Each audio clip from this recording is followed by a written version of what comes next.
Welcome. Today we're doing a deep dive into something, well, pretty universal. That immediate, almost panicky feeling when intense emotions hit. We've got some really strong source material here on a method called the Distress Tolerance Action Plan, the DTAP. And our mission today isn't just to, list the steps, but to really get at the core idea. How do we stop that automatic escape route we often take? Exactly. And what's powerful about this DTAP approach is how it helps you see those escape routes. Clearly, maybe it's avoidance, maybe binge eating, maybe reaching for a drink. It gives you this 5-step plan to sort of override that impulse. It's about finding a conscious path through the discomfort, not just trying to get away from it. Okay, let's unpack that plan. It starts with awareness, right? Like getting a clear picture first. Step one is all about identifying your specific triggers, the things that kind of set you off. Could be relationship problems, maybe financial worries, or even internal stuff like a negative thought pattern or that tight feeling in your chest. Right. And knowing those triggers leads directly into step 2, recognizing the warning signs. These are the signals flashing, telling you, okay, time to use the plan. Yeah. You can think of them in like 4 buckets. Your feelings, despair, maybe anger. Your thoughts, I can't cope, this is too much. Yeah. Then physical sensation shaking, maybe your heart racing. And finally, urges or actions, the impulse to lash out or isolate or even self-harm. Spotting those means activate DTAP. Okay, now step 3. Yeah.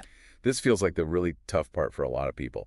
Commit to dropping escape methods and doing opposite action. I mean, isn't that where the plan often breaks down? Yeah. That reflex to just run?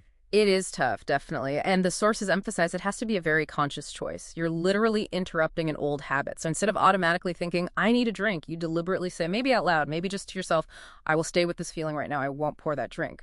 That commitment, that conscious pause is what lets you move forward. Okay, so you've made the commitment. What's next? Step 4. Step 4 is accepting distress. And this is where mindfulness techniques come in. It's about, first, recognizing the emotion is there and allowing it to be there without judgment. Then you kind of watch it. You detach a little. Maybe you visualize it like, I don't know, a wave rising and falling or clouds drifting by.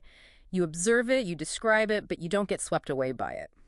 Observing, not absorbing. Exactly. But there's a really critical safety note here. If the distress feels overwhelmingly intense, especially if there's any risk of self-harm, the guidance is clear.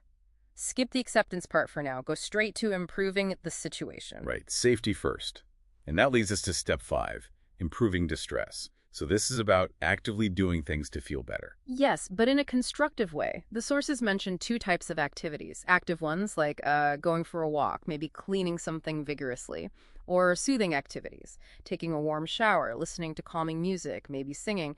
And you pair this with self-encouragement, reminding yourself, this is temporary, this feeling will pass. And I like that nuance in the sources about when to use these. Sometimes using them after you face the distress is better, like a reward. Yeah, exactly. Especially if your usual escape is avoidance.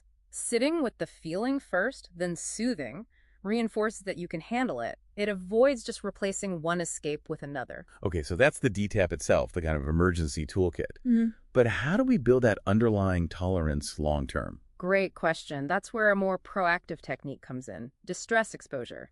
This sounds a bit counterintuitive, maybe. It means purposely putting yourself in situations that bring up mild emotional discomfort. You do it gradually, using what the sources call a stepladder approach. So like watching a sad movie if you tend to avoid sadness, or bringing up a slightly difficult topic with someone. Precisely. Small steps. Yeah. And the key rule is, stay in the situation, use your DTAP skills if needed, until the distress naturally decreases a bit. Then you repeat it. You practice. And doing that consistently starts to chip away at the real root of the problem, doesn't it? Those distress-intolerant beliefs, DIBs. Exactly. Those core beliefs we all can have, like negative emotions are dangerous, or feeling this way is unbearable, or if I feel this, I'll lose control. They feel so true in the moment. They do. But every time you use the DTAP successfully, whether in a real-life crisis or during planned exposure, you're gathering evidence, hard evidence against those beliefs. You're slowly rewriting the script in your head, building a new distress-tolerant belief. Something like, okay, this feeling is uncomfortable, maybe even painful, but it's not going to destroy me. I can handle it. That really sums it up, I think. The take-home message seems to be that discomfort, emotional pain, it's just part of life. It's going to happen. The real issue isn't the feeling itself. It's how we react to it. Yeah. And You have to be persistent, right? Expect some setbacks. It's not always linear. Absolutely. 2 steps forward, 1 step back is normal. It's all learning.